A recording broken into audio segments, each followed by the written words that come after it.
experience of your life is entirely generated from within. Is that so? What is being generated from within must be happening your way. Must happen your way, isn't it? But right now, just about anybody can make you happy, make you unhappy, make you miserable, make you frustrated, make you angry, make you so many things. This means you're in a very deep state of slavery. Somebody decides what should happen within you, not even around you. What should happen within you, somebody decides. This is a terrible state to be in, isn't it? Because we have not taken charge of this fundamental thing. Something so tremendous has been given to us, but we are busy. We read one piece here, one piece there, we read one tidbit from this scripture, another tidbit from that scripture, and self-help book, this book, that book, all tidbits. But it's not working here and there in small way. On a certain day, a bull, you know a bull? A bull was grazing. Chomp, chomp, chomp, chomp, chomp. Slowly, green grass led him deep into the jungle. He went deep inside.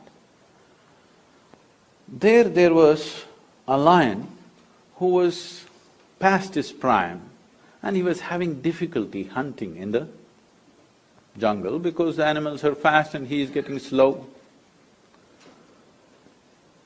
Then he saw, after many weeks of grazing, this bull had become nice and fat. He saw this nice fat bull, his mouth watered. He stalked him, found the right moment, pounced upon him, killed him and ate him up. Stomach became full. With great satisfaction, he roared. There were a few hunters passing by. They heard this roar, they tracked the lion down and shot him dead. The moral of the story is, when you're so full of bull, you should not open your mouth.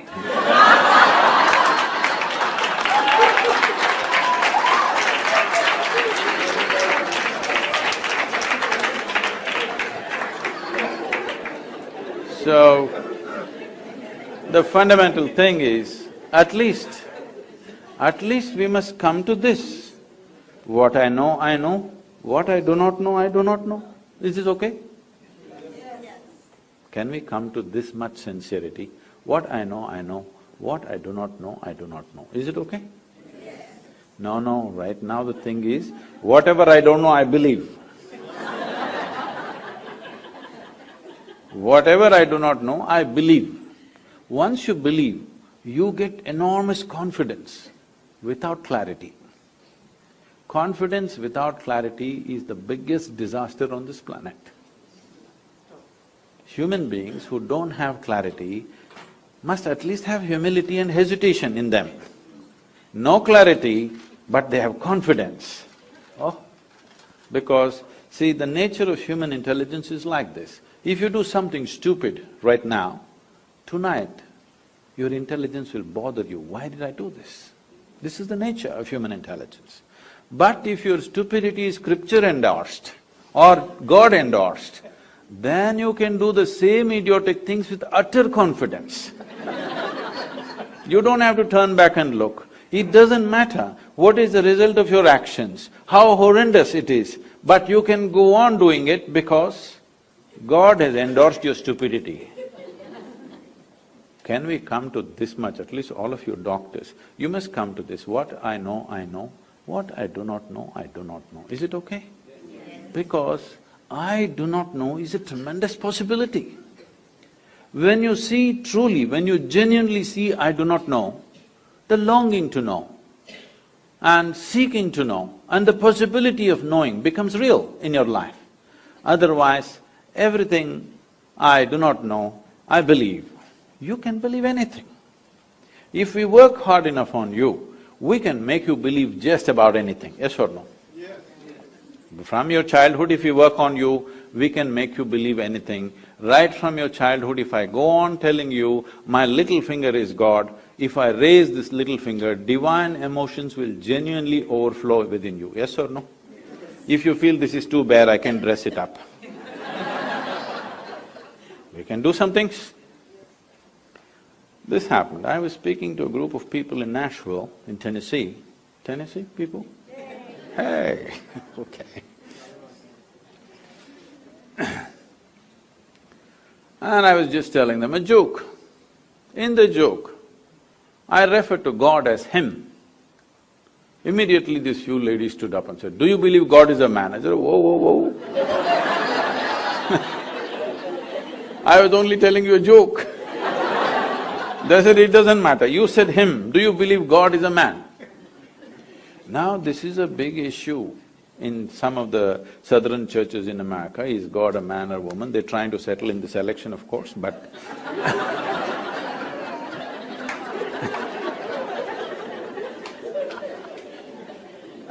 is God a man or a woman is going to become a serious issue in America in the coming years, once the president is on. But in India, we have no such problems. We have a man god, we have a woman god, we have an elephant god, we have a cow god, we have a snake god, we have a crawling one, we have a creeping one, we have a flying one, every kind. Because we are a very wise culture, we foresaw all the future problems that may occur. Who knows who will claim tomorrow what? I was just 2 weeks ago, I was in Uganda.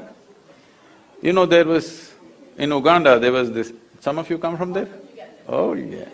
I was in Uganda 2 weeks ago. And Idi Amin declared, "God is black." I agree with him. Because if a white man can have a white god, why can't a black man have a black god? What's the problem? But these people don't know, because they've never seen God, you know. They saw only the messengers, sons and stuff. In India, we know God is Brahm. Yes? Because God Himself landed in India 9 times. You know this? 9 avatars, 9 times God Himself landed in India, Himself.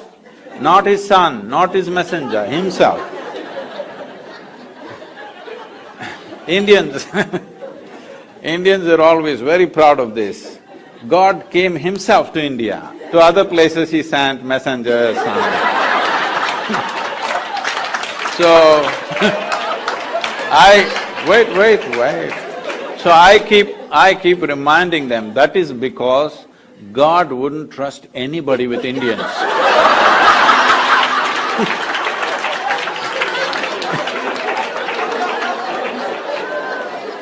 He wanted to do the job hands-on.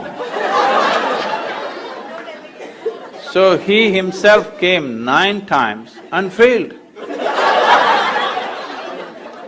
9 or 10 times debatable, but failure is not debatable, isn't it?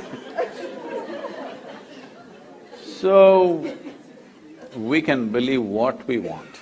Our beliefs may have something to do with our cultural milieu. We can wear our culture. Culture is the color of our life. We can wear our culture, we can be proud of it, we can enjoy it, but culture is not a tool for seeking truth. Culture is not an efficient tool, because what you do today, whatever nonsense you do today, is tomorrow's culture. Yes or no? Whatever nonsense they did yesterday is today's culture. Culture is never a conscious process.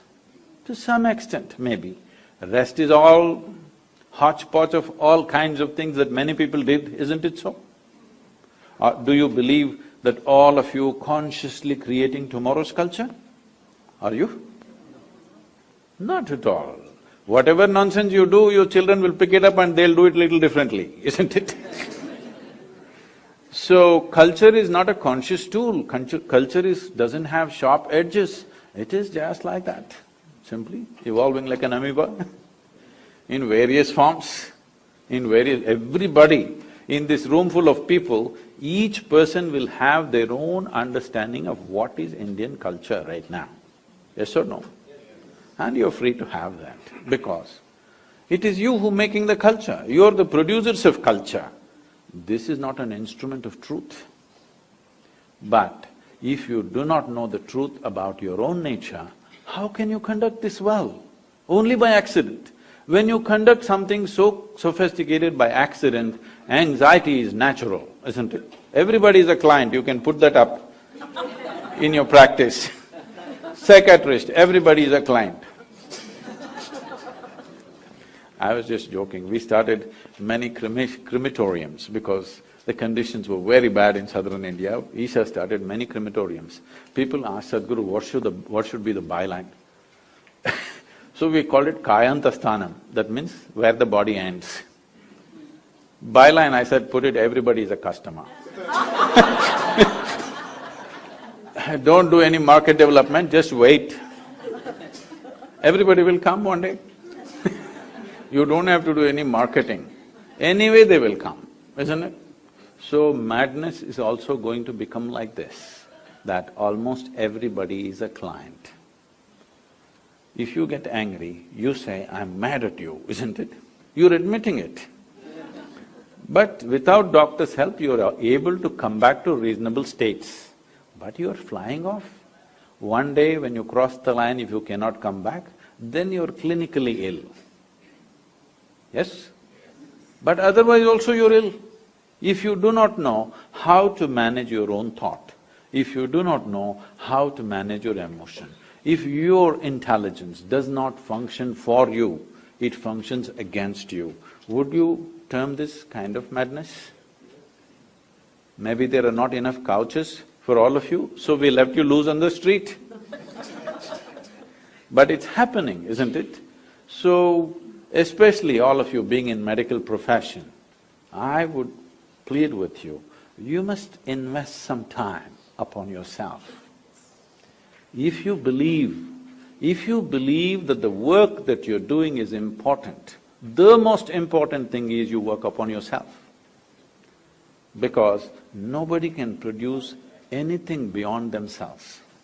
Your work is only an expression of what you are. Nothing more than you can ever happen. Unless you enhance this, what you do can never be enhanced. Enhancing this means, there are many ways to look at it. I'll put it very simply, considering that I have to catch a plane. See, when we say intelligence, today, because of English language and the so-called modern education, the kind of education that most of us have gone through, is just education which was designed to produce obedient people, not intelligent people. It was not designed to cultivate geniuses. It was designed to curb your genius and make you into an obedient person, so that you can take orders from Her Majesty's service. Yes, essentially it was created for that purpose. Maybe you're useful in some job, but it will not allow you as a human being to really blossom, to create something. It is created for mass production of something, whatever that is. There are some interests, goals set up by other people, how to produce nuts and bolts for that large machine that we have created is how the education is structured. This is not cultured for individual enhancement, this is not cultured for… See, if you're looking at… Anyway, the children's schools are called nurseries, isn't it? A nursery means what? You must provide conducive soil for this plant to grow its fullest possibility. This is the aspiration for every life, whether it's an earthworm or a grasshopper or a tree or a bird or an animal, all of them are aspiring to become full-fledged life, isn't it? But the problem is, we know what is a full-fledged grasshopper, we know what is a full-fledged earthworm, we know what is a full-fledged bird, we don't know what is a full-fledged human being.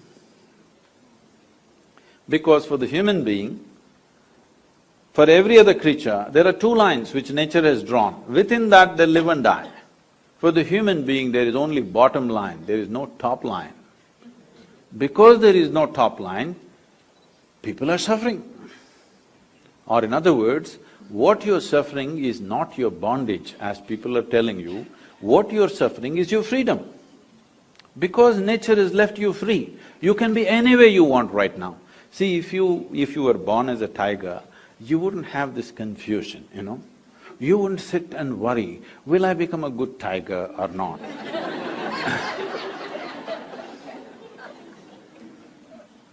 If you eat enough food, you will become a good tiger.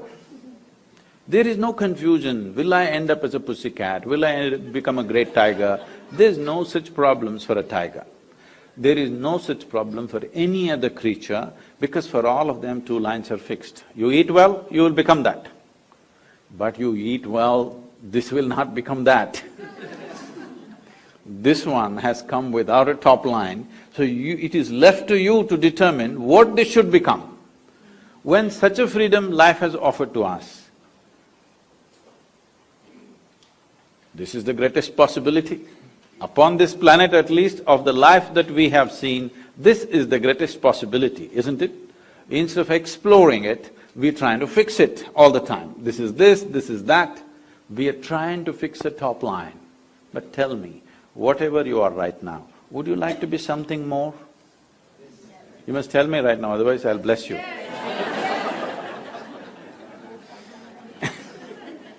If that something more happens, what? You want something more, if that happens, what? More. So, you seem to be wanting to expand in installments slowly. So let's say I will make you the king or queen of this planet. Don't look at me hopefully. Does it look like I'm going to commit such a blunder today? No. Suppose you become the king or queen of this planet, will you be fulfilled? I'm asking you. You will look at the stars, isn't it? Yes or no? This is the nature of the human being, because you are not looking for more, you're looking for all. And all cannot happen physically. If you're looking for all, this means you're looking for a boundless goal, an infinite goal. You're looking at infinity and going in installments. This is a terrible crippling process. Yes, you're looking at the infinite, your goal is infinite nature, but your approach is installments. Can you count 1, 2, 3, 4, 5 quickly and arrive at infinity one day? You will only become endless counting, isn't it? So if you're longing for something infinite, this means you're longing for something without boundaries. You're longing for something without boundaries means you cannot approach it with a dimension with boundaries. When I say dimension with boundaries, see, everything physical is possible only if there is a defined boundary, isn't it? Now, this we call a physical body because it has a defined boundary. If we pull out all the boundaries, then this is no more physical, isn't it? Physicality is a consequence of boundaries, but there is something within you longing to become boundless. If this longing to become boundless, if you give it an unconscious expression, if it finds a very basic physical expression, we call this sexuality. All you're trying to do is something that is not you're trying to make it a part of yourself.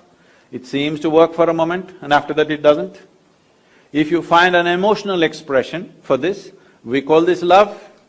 This again the same thing, something that is not you're trying to make it a part of yourself. If it finds a mental expression, it gets labeled as greed, ambition, conquest, or simply shopping. If it finds a conscious expression, generally we used to call it yoga, but in New York City, I'm a little afraid to use that word because immediately all of you may start what people are doing in the Times Square, you may start doing it right here, it's just next door. No, yoga does not mean twisting and turning your body. Yoga means you learned how to obliterate the boundaries of your individuality. You learned how to erase. Why should I erase? Not that you should erase, because there is no boundary, it is only your psychological structure which is giving you a boundary. Right now when you sit here, you are absolute, isn't it? This is me, that's you, 100%. But try this and see, close your mouth, hold your nose like this for a minute. You will know that this is not absolute, this has to transact continuously, isn't it? What you exhale, the trees are inhaling, what the trees exhale, you are inhaling.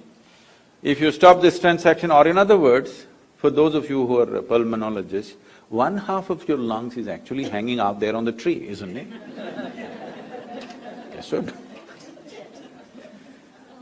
One half of your lungs is out there, because this cannot function without that.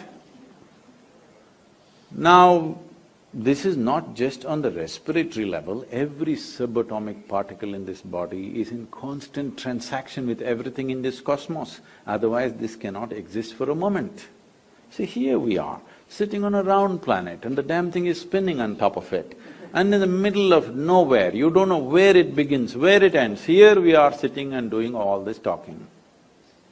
Obviously, a million forces that you don't even understand are keeping you in place, isn't it? Yes or no? If you don't know, you go up a mountain or dive into the water, you will understand what I am saying. If you go up a mountain, your brains will fill up with water. If you go down, your blood and brain will become full of air. All that's happened is little change in pressure. So there's a whole lot of forces, even managing and keeping you in place and in one piece, isn't it? If all the pressure is taken out, we may become bits and pieces. Too much pressure, we may become something else. Not just pressure, on a million different ways. This is right now being supported by too many things. You're on life support, I'm saying. Constantly, otherwise this cannot last by itself. So, anyway, there is no boundary for this life to exist. The life within knows this. Even the body knows this. Only your mind doesn't know this. Your mind thinks you're an absolute creature by yourself. So when you consciously erase this boundary in your mind, this means you can sit here and experience everything as yourself. If everything in the universe you begin to experience as myself, then we say you're in yoga, or we say you're a yogi. This means a union has happened. You have successfully erased. What is the use of this? This means there are different dimensions of intelligence within us. Unfortunately, our education systems are using only one aspect of it, which is called the intellect. In yoga, we identify 16 dimensions to human mind. These 16 dimensions are seen as 4 parts. We will look at these 4 parts. This is called as buddhi, ahankara, manas and chitta. Buddhi means intellect. Intellect must be sharp, otherwise it won't work. But it is the sharpness of the intellect which is cutting you up every day. Not because intellect is a bad thing, if you don't have a steady hand, a sharp knife is a problem, isn't it? Why we don't give a knife to a child's hand is not because the knife is dangerous, because a child doesn't have a steady hand. In the last 24 hours, what do you think? Have knives saved more lives or taken more lives? Surgeons, please tell me. They are here. So she's saying because we are all here, they are all saved. It has saved many lives in a few irresponsible hands. It might have taken some lives, but knife is not dangerous. Sharper it is, the better it is. Hello? Yes. So intellect is not the problem. Sharper it is, the better it is. An unsteady platform, then it starts cutting you up. It either cuts other people or cuts you up. The next dimension of the intelligence is called ahankara. Ahankara does not mean ego as most people think. It is the identity. Because the nature of the identity, the subtlety of the identity determines how your intellect functions. Right now I say, I am a man. The stronger I say it, the more my intellect will try to protect my masculine nature. If you say I am a woman, it'll start protecting that. If I say I'm an Indian, it'll start protecting that. If I say an American, it protects that. To what extent? Even to the extent, even if it costs my life, it's okay. But my Indianness or my Americanness or my manliness must be protected at any cost. This is what ahankara does to you, because the identity, how you take the identity.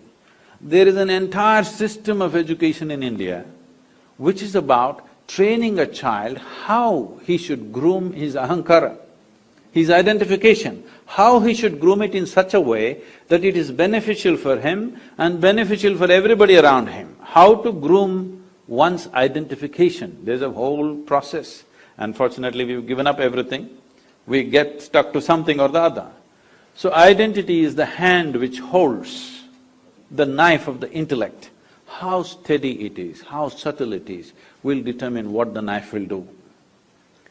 Now, this is rooted in what is referred to as manas. Manas means it's a huge silo of memory. Memory, we recognize memory as 8 different dimensions of memory, starting from evolutionary memory, genetic memory, unconscious memory, conscious memory, and many other aspects of it. 8 different dimensions of memory. When I say all these different types of memory, I'm sure you don't remember how your great-great-great-great-grandfather or grandmother looked like, yes? You don't remember that. But their noses are sitting on your face right now. Yes or no? Your body remembers 100%. Yes or no? It even remembers the skin tone of your great-grandmother. You might not have seen her, you may not remember, but it remembers everything. So the amount of memory that every cell in the body carries is 1,000,000,000,000 times more than what your mind can ever carry.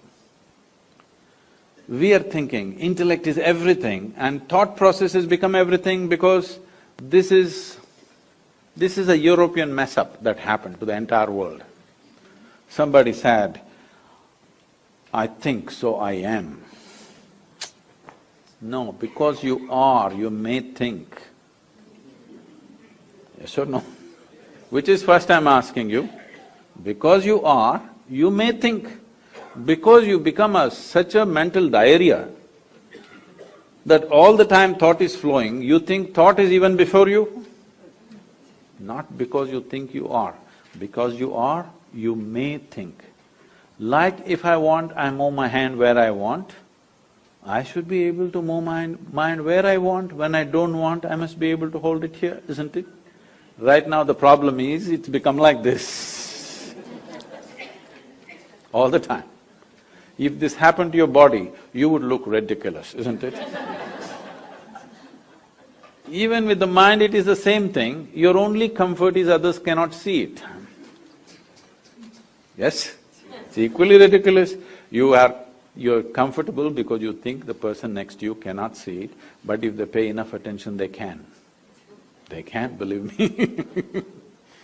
Now, the manas is a silo of memory. If you cut off the connection between the memory and the intellect, your intellect feels suddenly useless if it is not empowered by memory. See, people lose their memory, their intellect is still intact, but it's no use because there is no memory. So these are what 3 dimensions, and the 4th dimension is called as chitta. Chitta is a dimension of intelligence within you, unsullied by memory. There is no iota of memory in this. What memory means is, memory is the way you are setting up your boundaries. With memory, you recognize, this is my friend, oh, I don't know who this is, that is my relative, I don't know who that is. You're establishing the boundaries of your life with your memory. Everything that you remember sets a boundary for you, isn't it? You remember, this is my country, now it sets a boundary for you. You remember, this is my father, it sets a boundary for you. You remember, this is my husband, sets a boundary for you. This is my child, sets a boundary for you. There is a dimension of intelligence within you which is unsullied by memory. If you touch your chitta, in the yogic lore, in a very mischievous way, it is said, if you touch your chitta, God becomes your slave.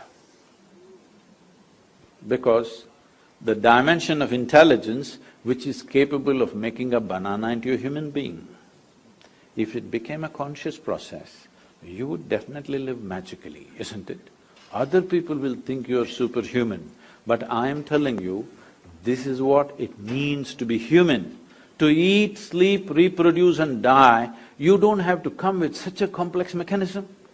An earthworm, if peace is the highest goal, you must come as an earthworm, and it's very eco-friendly. All its aspirations are 100% ecologically sensitive, isn't it? Yes or no? If you have a question, please. Yes, please. Namaskaram, Sadhguru.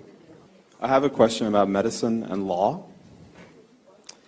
In my opinion, a lot of physicians make medical decisions with fear of the legal system and malpractice suits.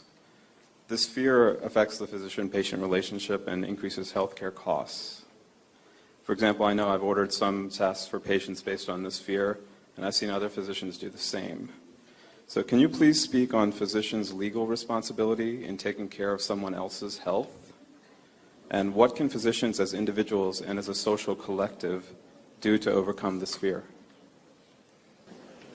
In ancient India, it was always said, there are three things which should never be commercialized: education, health and spiritual process. The moment you commercialize these three things, they will take the society in a completely different direction. When I say completely in a different direction, people are telling me, I have no way to check the statistics, they're telling me the food industry on the planet is $7.6 trillion. The pharmaceutical industry is $7.2 trillion.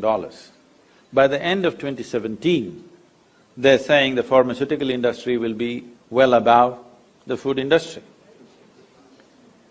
This doesn't look like we are creating health on the planet, right? We are eating more medicine than food. Doesn't mean that we're doing great, obviously. So somewhere we've gone little off the rails.